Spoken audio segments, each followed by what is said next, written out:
Come with me to a magical place where being labeled the pork queen is a compliment, where being nice is just a way of life, and where all leaders of the free world must pass through. Welcome to Iowa. Whether you're a current Iowan, an Iowa expat, or an Iowan at heart, this show is for you. This is the Iowa Podcast. Real Iowans, real talk, no drama. I'm Justin Brady, and big in the news was the RNC, the Republican National Convention, which I always get backwards because Republican National Committee and Republican National Convention are both RNC. But anyway, big event, big deal. Shane Vander Hart, conservative pundit and commentator and freelancer, joins me today, and also of 415 Communications, to kind of give me an analysis from the conservative view on what just happened. I mean, let's be honest, Shane. Well, first of all, before we get into anything, thank you so much for coming on the show. Hey, I really good to be here, Justin. Like I said, there's a lot. There is a lot we could go into, for sure. A lot. Well, 4 days of, I think it was 4 days of a convention. Yeah. How do you choose what you talk about? Right. Yeah. How do you choose? So we'll talk about something that, like, when the convention was happening, this is kind of where I'd like to start, but when the convention was happening, we didn't know yet who the Democrat president nominee was. And from a Republican standpoint, Republicans had been talking about, they put it out there pretty clearly. We don't think it's going to be Joe Biden. Right. We think it's going to be someone else. And so not until after the convention did we actually figure out that Joe Biden has dropped out. And at least as of this recording, he has endorsed Kamala Harris, who's, of course, Vice President Kamala Harris. And she actually has enough delegates who have pledged support to win the nomination. In under 24 hours. Right. Which is crazy. So Democrats are always pretty good at falling in line. Mm-hmm. I hate to say it. Republicans tend to fight out more a little bit, but Democrats, you don't really see that. I wish that wasn't the case because I personally, and I know we're going off a rabbit trail here. No. I don't think that Kamala Harris is the best choice for the Democratic nominee for a plethora of reasons. If they want to beat Donald Trump, I was thinking of Joe Manchin. If he was talking about, or sources said that he was considering re-registering as a Democrat because he's independent now, and he's going to be retiring. Right. He's going to be retiring, so he's like, I'm not running for re-election. I'll just become an independent. He was going to re-up as a Democrat and challenge Harris for the nomination.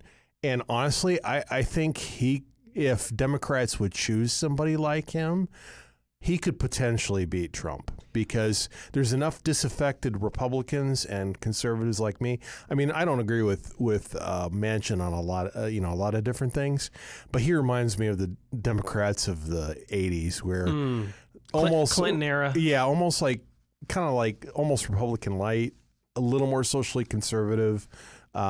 They're not, it would have been somebody I would have considered, potentially voting for just because I think he would be better for the country. But that's not going to happen. It's going to be Kamala Harris. And you don't think she can? And obviously, I want to talk. No, I don't want to say that she can't. I think any Republican who says, "Hey, this is going to be a cakewalk," they're deluding themselves. Oh yeah, for sure. Yeah. So right now, it's like you said. I want to go back to something you said, which is the Democrats have fallen in line really quickly. Right. And so, are we looking at? Generally parties do kind of fall in line up to a point. And maybe I'll ask about this later if we have time, but Governor Reynolds, of course, kind of famously, I don't know how long ago it was, would not endorse President Trump. But of course, we see a picture of her at the RNC and she's wearing a MAGA shirt. So there is a point where every party will have a little bit of fighting, but then eventually they all get together. So are we seeing kind of maybe the final unification of the GOP, of the Republican Party? Because we had before kind of the Trump the MAGA party. Let's be honest, it was kind of the MAGA party. Right. And then we also had the GOP, and they weren't necessarily the same thing. So Right. are we actually seeing them unify now? I think we have a new Republican Party that is now in the image of Donald Trump. Wow. Yeah, I think the old Republican Party is dead. Wow, that's a big statement. So, can it be resuscitated? I don't know. Maybe. I think it might take some electoral losses for that to happen. But at least in the time being, I think it's Trump's party fully. It's probably been his party for the last 4 years, 6 years. Arguably 8. Once he was nominated in 2016, he kind of took over, but there was still some remnants, and now all those people are gone. And everybody else is falling in line. Yep. So, I mean, we had some fighting during the primaries, just full disclosure, I'm no longer a Republican, haven't been a Republican since 2016. I did re-register because I caucused for Nikki Haley. Not that I'm a huge fan of Nikki Haley. Mm-hmm. I've got some issues with her as well, but I thought she was a better alternative than even DeSantis, just for long-term general election prospects. But, it didn't hash out. Trump's the nominee. So I re-registered as an independent again. And that'll probably remain my home for good. I don't think I'm going to participate in Republican politics again as far as caucusing. Yeah, I want to go back to what you said earlier. It was a bit surprising for me to see, I think it was Dean, said, he's just immediately like, I don't want to misquote Howard Dean. Howard Dean? Oh, I'm freezing now. Democrat nominee, was running for president. Yeah. Howard Dean. Yeah, thank you. All right. For a while there, he was saying, of course, running really aggressively against Joe Biden. But of course, when Kamala Harris was endorsed, he kind of fell right in line too. And I kind of thought, of all people, he would be like, hey, wait a minute. Like Oh, you're thinking Bernie Sanders. No, not Sanders. No, not Sanders. Howard Dean was like Clinton era. Oh yeah, okay. The scream heard around Iowa. Maybe I'm thinking Dean Phillips. Dean Phillips. Yeah, yes. I'm thinking Dean Phillips, I think, right? Could be. Yeah. So to go back a little bit, sorry everybody, Dean Phillips, to go back a little bit, he immediately put his weight behind Kamala Harris, and that was surprising to me because I could see him saying, wait a minute, we didn't do, the person we all primaried for is no longer in the running. Right. But to your point earlier, he just fell right in line too. Yeah, it was kind of amazing. And I guess one of my questions about Kamala Harris is or question of Democrats, you do remember how her 2020 presidential campaign went, right? It's going to be a challenge. Mean, she got clubbed by Tulsi Gabbard like a baby seal. I mean, that was devastating, and she ran behind Andrew Yang. Yeah. Well, nationally. A lot of people, Iowans, don't really remember. She didn't make it to the caucuses. No. She dropped out before the Iowa State, or just after the Iowa State Fair. I don't remember exactly when, but I just remember she dropped out early. Yeah. And her campaign was abysmal. Yeah, she had a tough time in Iowa. She really did. So it's going to be interesting to see. And of course, the polls are already all over the place already. There are some polls that show no change between Kamala and Joe Biden. There are some polls that show now she's leading Trump. Yeah. And per usual, I think we just need to let it all calm down and see what happens. See what shakes out. Here's the thing. If you are a Trump supporter, you are not going to change your mind. If you are anti-Trump Democrat, you are going to vote for Democrat. I think we have enough polarization, and there's enough people on each side that you're not going to see movement. It's independents and maybe some disaffected Republicans. Now, I think there are some Republicans who may have stayed out of this when it was Biden, but now that Kamala Harris is the nominee, they might actually go for Trump. Interesting. And that's something I was asked if I consider, because I think she would be worse than Biden. Because I just look at her record beforehand and some of the things she said when she campaigned. I'm personally going to probably either not vote or go vote third party, but there's no way I would vote for her or for Trump. I mean, that's just where I'm at. But I think there's some Republicans where that changes or even independent conservatives where that changes the calculus a little bit when they consider who they're going to vote for. Yeah, I mean, are we seeing, and I don't know if this gets all conservative votes or not, but are we seeing a new Trump? Because he has a distinct shift, and I want to talk to you and ask your opinion on the pre-assassination attempt Trump, right, which was dramatically different from last election cycle, in my opinion. Right. And then another shift after the assassination attempt. Right. I have to give credit where credit is due. After that first debate, Trump was remarkably disciplined. Right. Yeah. And I was surprised. I mean, the best thing he can do for himself, I think not being on Twitter, or X now, I guess it's called, helps him because basically very few people are in Truth, monitor Truth Social. I don't have an account. I mean, you usually get anything big he says, you'll see it plastered other places as well, but you're not seeing that inundating 24/7. Just these off the wall remarks at 3:00 in the morning, right? Yep, like you did before. So I think that helps him. Yes, I agree. And just not having a continual platform where you're just running your mouth, right, helps him too. The best thing he can do for himself is shut up and just let that news cycle play out that was negative to Joe Biden. The assassination attempt, again, credit where credit is due. How he reacted right after being shot in the ear was inspiring. Yeah, I agree. And I have to commend him. I mean, he thought about his supporters and he wanted to make sure, let everybody know I'm okay. Yeah. And that was remarkable. That's the word I'm looking for. Poise. Mm-hmm. Most people would be absolutely freaking out in that moment. Yeah, I know. I probably would be. I was like, I just got shot in the ear. Yeah. And last thing I'd be thinking about is like, hey, I'm going to let everybody know I'm okay. Yeah. And then you don't know what else is coming. You don't know what else is coming. Right. Yeah. Right. I don't care what you think of Trump. That's crazy. Right. That reaction is wild. So, that was great. And I think you saw that carry over into the RNC convention. I mean, not even 2 days after he was shot, and one of the more remarkable moments was just his entry into the Republican National Convention. Just the fact he's there.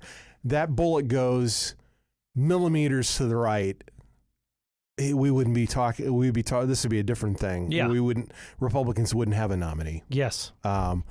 So, and I can't imagine what would have happened after that. But so that that was remarkable. He was there. You could tell he was emotional. Mm-hmm. I mean, who would not consider? That would make you do some soul searching. I think at his age, you probably should be doing that anyway. Sure. Yeah. But that really makes you consider your mortality and think about eternity. Mm-hmm. In light of that. And I think the response to him, I think just his response in return when he was walking in, his presence there, that was powerful. I think a lot of people, a lot of conservatives have a problem with his former brashness. Right. The grab him by comments, the aggressive comments that he's known for. Yes. There's certainly his polarizing approach is certainly wins some people over. But is this Trump 2.0, the more reserved Trump, the Trump that we see with his granddaughter talking about him, the Trump that's making fun, I don't know if you saw this, making fun of his own comb over, like... I did not see that. Yeah, it's pretty... I appreciate self-depreciating humor. Right. So, is this enough to win over even some of the most anti-MAGA conservatives? Does this kind of help? Well, I don't think it's for me. Again, in 2016, I didn't vote for him. In 2020, it's like some of my fears were not realized. He ended up governing a lot better than I thought, and I went ahead and voted for him in 2020, and then immediately regretted it after, based on how he acted after losing. And for me, I'm reminded of that. It's like, nope, fool me once. Shame on you, fool me twice, shame on me. I'm just not going to do it again. Yeah. But there might be people who think differently, and that's fine. I've never begrudged anybody voting for Trump. I understand the reasoning that some people have for voting for Trump. Because President Biden was not a good president, is not a good president. Kamala Harris, I think, will be a disaster. So I totally get it. I'm the same way. Like when I see various candidates, people are voting for whatever candidate based on what I consider a very narrow focus. Right. Any candidate. I'm not talking about one side or the other. People have these specific one, maybe two issues that they're like, I care so much about this thing that I'm voting for this candidate because of that thing. And so can we find, 1,000 different reasons why you shouldn't vote for that person? Yes. But that's why I don't really hold anything above anybody who votes for any candidate. Right. Like the more time, and I wish we would do this more in the United States, the more time you sit across the table from someone else that has what you think is a completely different view than you, the more time you spend with them, the more realized you're aligned on almost 90% of what you think, but it's just that 10% that you differ on. Right. So I wish there was more conversation. But because of that 10%, you're just a horrible person. Right. And the 10% is like you're a demon and you're the worst person ever and you're evil. And I'm like, man, I wish we could talk with each other more often, because then the people would kind of set an example for our lawmakers that we don't want you guys screaming at each other.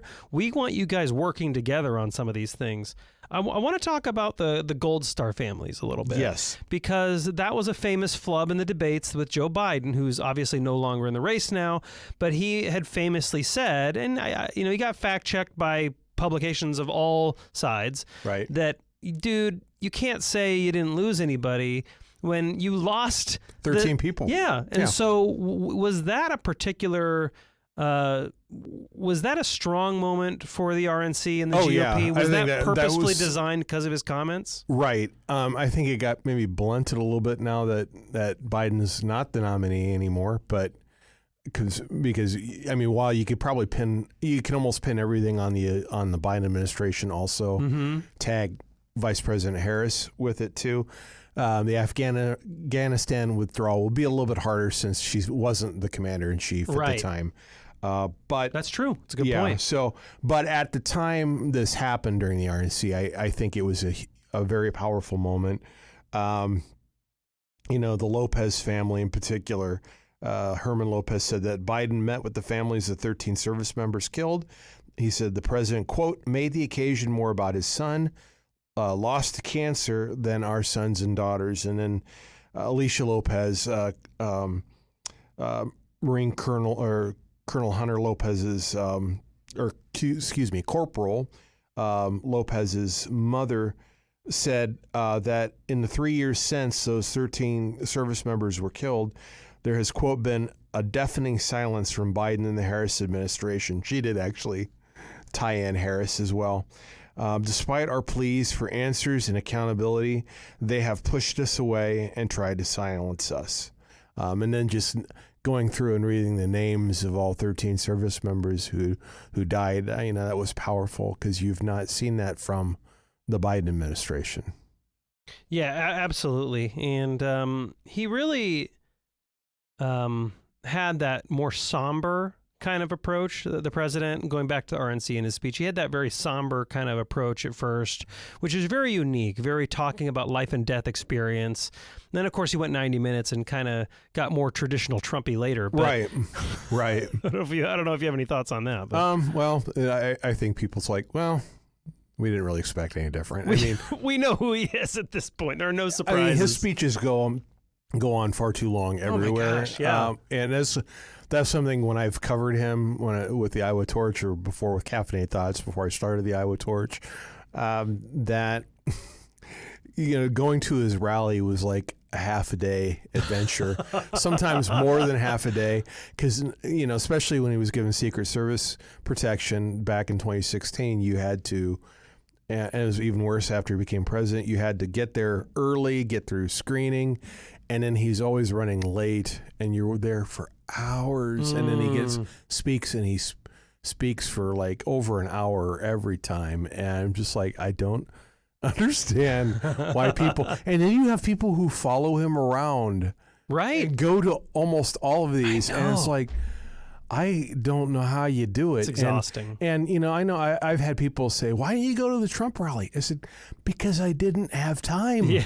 I need a whole day. Right. It's like, I don't do this full time, folks, so yeah, I can't give up that much time, especially then you're like, then you want me to travel to Western Iowa and go through this. I'd have to get a hotel room and all that.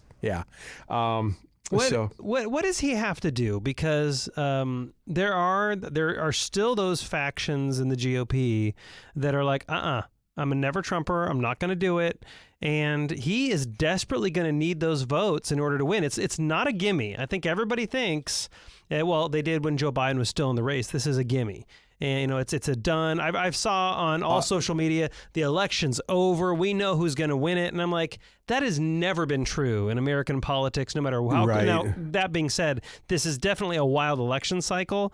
But what does he have to do to peel off every independent and every conservative? Because it's definitely not in the bag for him. Right. I think probably the weakest area that he could push Harris on is immigration. She is the border czar. She is responsible for all the southern border crisis. Right. He can pin that on her. She was made border czar. I mean, that's probably her weakest area. And then economy. Mm-hmm. They oversaw the Biden-Harris administration. That's oversaw the worst inflation we've seen in years. Mm-hmm. So those two things, if they could actually be disciplined and focus on that, and stop talking about all of his grievances with whether you agree with the indictments or not, that needs to be irrelevant. He needs to not focus on that. He shouldn't turn himself into a victim. I think that's going to turn people off. I mean, yeah, it energizes people who already support him, but it doesn't do anything for people who don't. I personally think the New York indictments and the conviction is garbage. Mm-hmm. I think it's going to be overturned.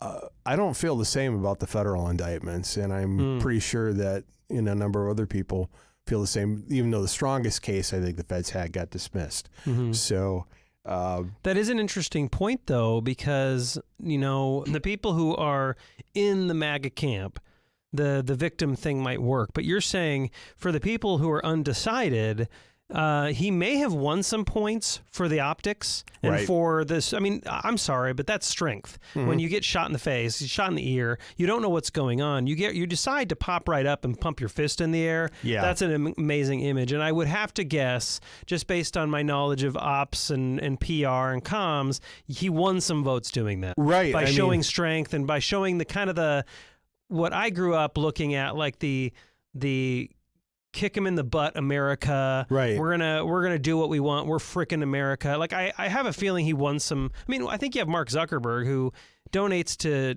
Democrat candidates, even saying. I mean, that was his words. That was a pretty badass moment. Right. But But you're saying the victim thing though, that might work for the people in your camp, but for those people you still need to win over. That you won some points on that for sure, but now we got to move on. You can't keep going back to that. Yeah, even with the legal troubles, not so much the assassination. Oh, okay, got it. The legal troubles.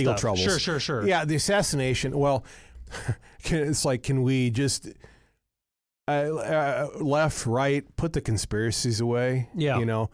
I think incompetence explains far more than any conspiracy. I think it was Bill Gates who said that never attribute to malice what could be explained by incompetence.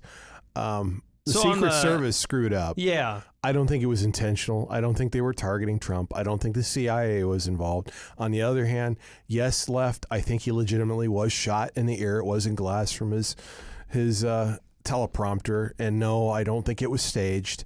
I think somebody legitimately tried to kill him. It is funny to see the extreme left and the extreme right completely align without knowing it. Right. Because they both thought there was something so phony and fishy about it. The extreme left was like, he didn't even get shot. It's completely fake. And the extreme right it's an inside job by the CIA and FBI, and they're trying to take him out. I'm like, you both agree it's a completely funny manufactured situation that wasn't real in some capacity, right? But you just don't agree on the underlying objective. But I thought, oh, wow, there we go. At least the extreme left and extreme right have aligned on something. Right. Yeah. So, I was, we were talking earlier, I mentioned the Republican Party has changed. And I think you saw a transformation of the Republican Party at the RNC. Obviously, they made changes to the platform.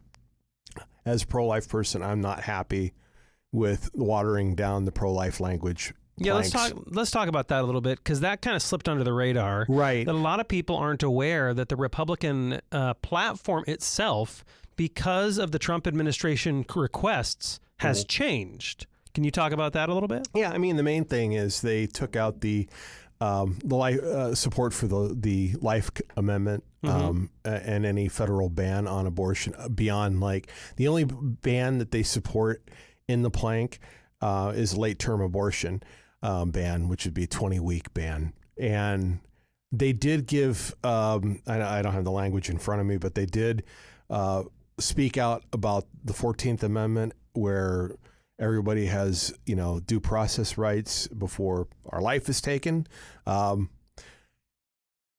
But I think the rest of the plank is utterly inconsistent with that statement. It's like, if you believe that, you shouldn't be okay with just ending your support for any federal involvement or federal ban on abortion just at 20 weeks. Yeah, and I think that's inconsistent. But does this go back to what they have said about this issue, which they've asked Trump, will you do a national abortion ban? He has said very specifically, no. I will not. Yeah. He goes, Roe versus Wade was already overturned. Right. It's in the state's hands now. But that's all I'm going to say of it. Is this why they're changing the platform? But the Dobbs decision didn't just say it was in the hands of the state. It was in the hands of Congress, elected officials. That didn't negate any federal responsibility. Now, pragmatically speaking, it's going to be a lift to get a 20-week abortion ban pushed. But I just don't think that should be your goal, your end goal. Yeah, but is this why they changed the platform language? Because, maybe. So, I think that probably appeases some people. I don't know if that's going to, how much that will broaden their coalition. Obviously, the populist message, blue-collar workers used to be firmly in Democratic. It's true. Voter rolls, and now they've switched. That's true. By and large, not all of them, but a lot of them.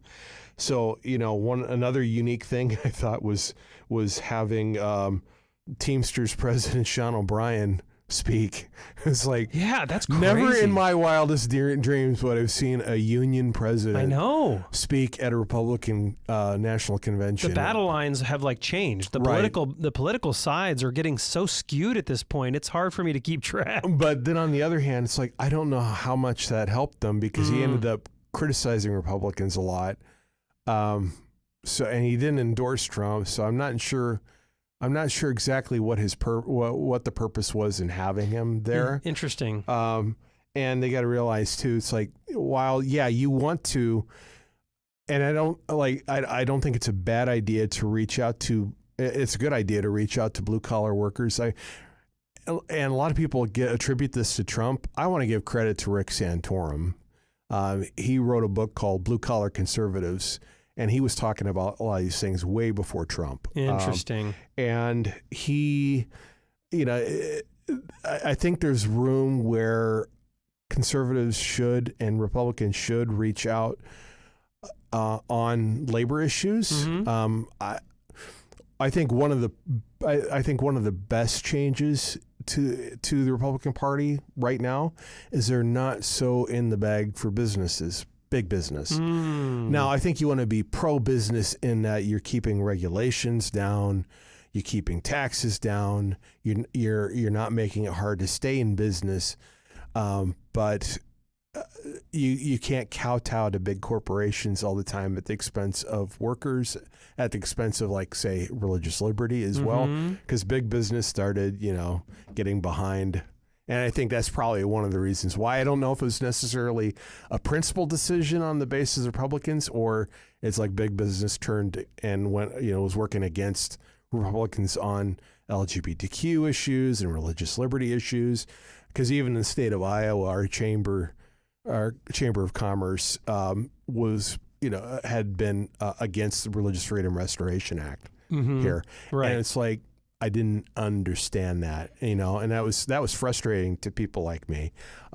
It's like, okay, I guess we don't count. You don't want to, our religious liberty doesn't matter to you. We have to bow down to whatever we're told to do, even if it violates our religious conscience. Yeah, I mean, just we're at the end here, but just last couple seconds, if you could keep it like maybe 10, 20 seconds. I will try. Know if that's possible. I will try. Yeah. But what's behind the Vance play, the JD Vance play? Because it was a bit, at least for me, I was like, really? Yeah. Is it just Ohio, or is it go deeper than that? Well, I don't think he brings any electoral value. I think it's an ideological choice. I think Vance is the embodiment of what Trump is trying to do. In a lot of ways, I think he's more MAGA than Trump. Interesting. Shane Vander Hart, conservative pundit and commentator, and of course the owner of 415 Communications.